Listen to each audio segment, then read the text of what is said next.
This is life when the righteous are in authority. That's what I'm saying, brother. This is life, and the Lord's elect to rule. Look at it. Still turning. Blue and proud. Esau really thought he would pull it off. Man, he tried.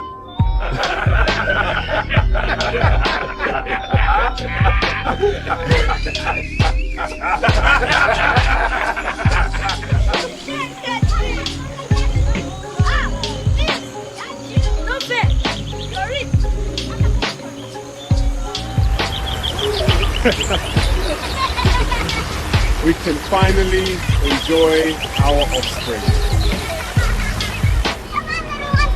I'm winning. Not if I catch you first. Love you. Whoa, spin to the sky. I see you, princess. Looking royal.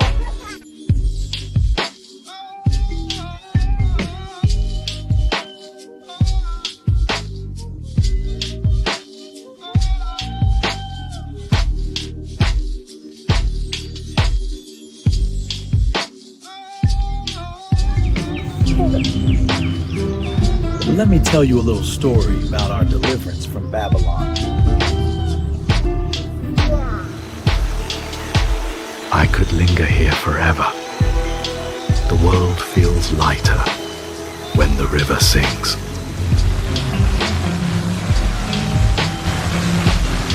Now this is life more abundant.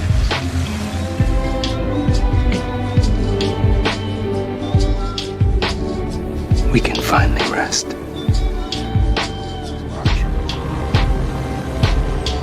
On this surrounding world, we can finally rest.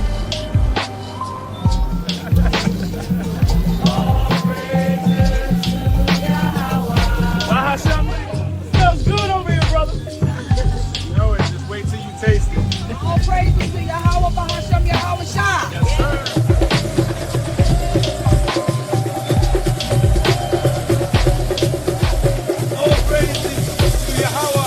The earth was never overpopulated. It just wasn't ran properly.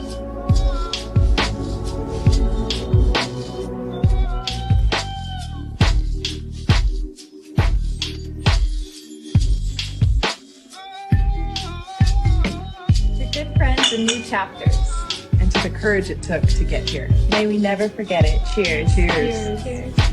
That's better than I expected. Chapters and old friends, To courage and joy. and to us. Cheers. That's lovely. Grateful for nights like this. Always.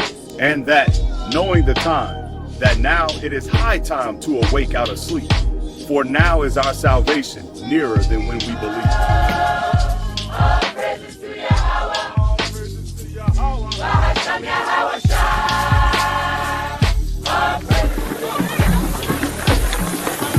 All praises to Yahweh, Bahasham Yahweh Shai. To Israel.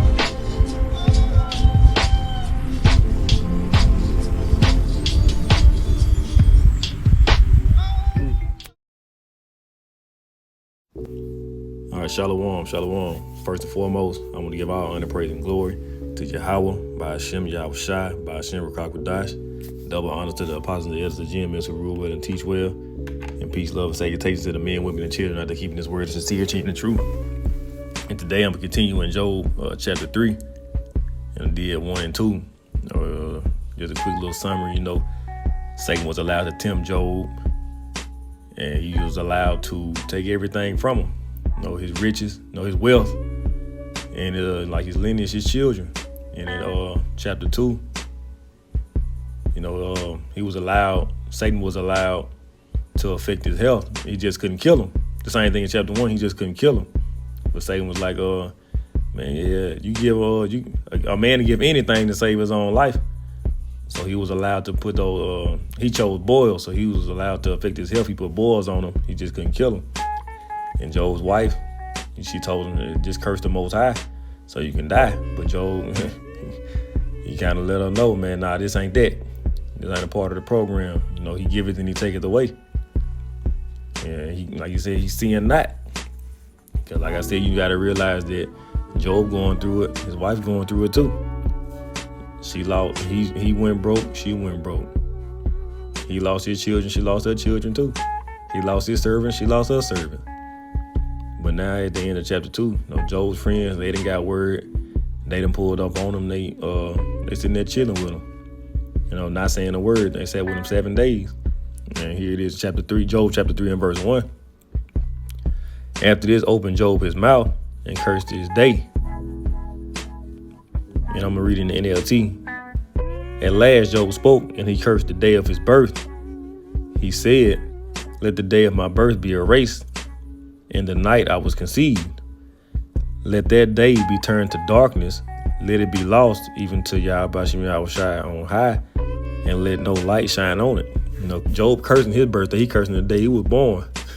And you got people out here talking about date of birthday. You know what I'm saying? They hold birthdays in a high regard now. Coming into this truth, when you gain knowledge or wisdom, you gain sorrow too. You realize like what it really is. And how the world ran now, you pretty much born into debt. You born a slave. Like, this ain't it. But yeah, man. He said, let that day be darkness.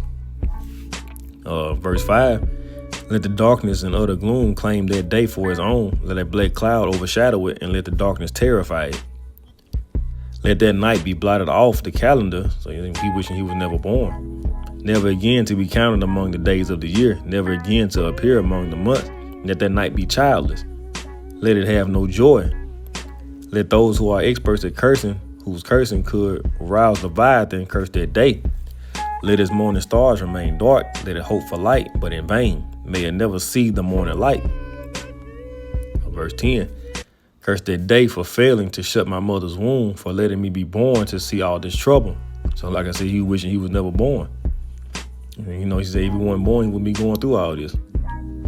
Why wasn't I born dead? Why didn't I die as I came from the womb? Why was I laid on my mother's lap? Why did she nurse me at her breast? Had I died at birth, I would now be at peace. I would be asleep in a rest. I will rest with the world's kings and prime ministers whose great buildings now lie in ruins. I will rest with princes rich in gold whose palaces were filled with silver. Why wasn't I buried like a stillborn child, like a baby who never lives to see the light? For in death the wicked cause no trouble, and the weary are at rest. Even captives are at ease in death, with no guards to curse them.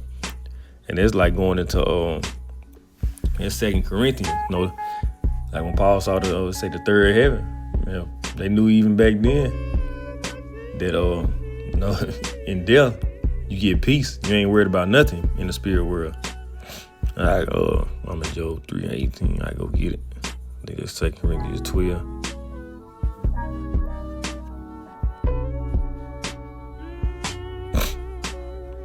Yeah, it's 2 Corinthians 12:3. I'm reading in the KJV. And I knew such a man, whether in the body or out of the body, I cannot tell. Yahweh Shem Yahushai knoweth. How that he was caught up into paradise and heard unspeakable words, which it is not lawful for a man to utter. I'm gonna read those two verses in the NLT. Was it the AMP? No, this is NLT. Yes, only Yahweh Shem Yahushai knows whether I was in my body or outside my body. But I do know that I was caught up to paradise and heard things so astounding that they cannot be expressed in words. Things no human is allowed to tell. That experience is worth boasting about, but I am not going to do it. I will boast only about my weakness. And so he got called up to the third heaven. Like an out-of-body experience. Oh, Masalaki, I go up to verse 2. I skipped that, 2 Corinthians 12:2 in the NLT. I was caught up to the third heaven 14 years ago. Whether I was in my body or out of my body, I don't know. Only how Shem Yahushai knows. So he was in the third heaven, man. He got to experience something he couldn't even explain. All we can do is try to explain it in stuff we have now, or stuff we didn't seen. And he got... you got to imagine what kind of music he might have heard, what kind of scene or what kind of picture was being painted, man. He said he couldn't even describe it. And it's the same thing Job talking about. This is a place of rest, a place of peace. You ain't worried about nothing. You think, I say, you have people nowadays, they might lose a loved one. They'll be like, if I can just have one time or one wish, I wish them back. Well, I'll be like, I always thought that was strange to me. Because even before you come into the truth, in Christian church, they telling you in heaven being free. Why the hell would you want to wish somebody back here? You can get in a car accident, be messed up, even if you don't die, be paralyzed. As a man, that hurt. Never being able to, do your thing again. If you're a musician, you can't use your hands, can't play instruments. Or being in this world, something happen, you'll go deaf. You can't never hear music again. You go blind, you can't see again. You can't see the beautiful, you can't see the trees, can't see nature, can't see the sky, can't see nothing. Can't see, as a man, can't see your wife, women, kids, nothing. You got to worry about getting shot. You got to get up and go to work just to pay bills and try to save up some money to enjoy yourself. Why would you want to wish somebody back to this to this situation, man? But yeah, Job and them knew it's something better than this earth anyway. Continue verse 19. Rich and poor are both there. Like rich and poor are both there, and the slave is free from his master. Oh, why give light to those in misery and light to those who are bitter? They long for death and it won't come. They search for death more eagerly than for hidden treasure. They're filled with joy, and when they finally die, and rejoice when they find the grave. Why is life given to those with no future? Those Yahweh Shem Yahweh Shai has surrounded with difficulties. I cannot eat for sighing, my groans pour out like water. What I always feared has happened to me. What I dreaded has come true. I have no peace, no quietness. I have no rest. Only troubles come. So Job going through it, man. He done lost everything. He got his boys there with him. He done been quiet 7 days, and now he just letting it flow. He letting it pour out. He saying, shit, to hell with the day I was born, man. I wish I never had been born. I would have never lived to see this. I would have been up there chilling. I got called down here for this. So he going through it, man. So he had his mom, but it's like some of the things, like they say, the stages of grief, man. You taking it all in. Even when his wife told him to curse the Most High and die, he kept his integrity. So acceptance, he accepted it for what it was. Now it's kind of like it's like the mix between anger and sadness, man. And he's cursing the day he was born, and then saying, I would have been at peace had I not been here. He has no peace, no quietness. Yeah, we gonna I'll go ahead and do it in the morning when I get up and start in chapter 4. Well, I ain't gonna jump the gun, but yeah. Now he done opened his mouth, and you getting to see how he really feel right now. But once again, I'm gonna give all honor, praise, and glory to Yahweh, by Hashem Yahweh Shai, by Hashem Rakakwadash. Double honor to the apostles and elders of GMS who rule well and teach well. And peace, love, and salutations to the men, women, and children not to keeping his words sincere.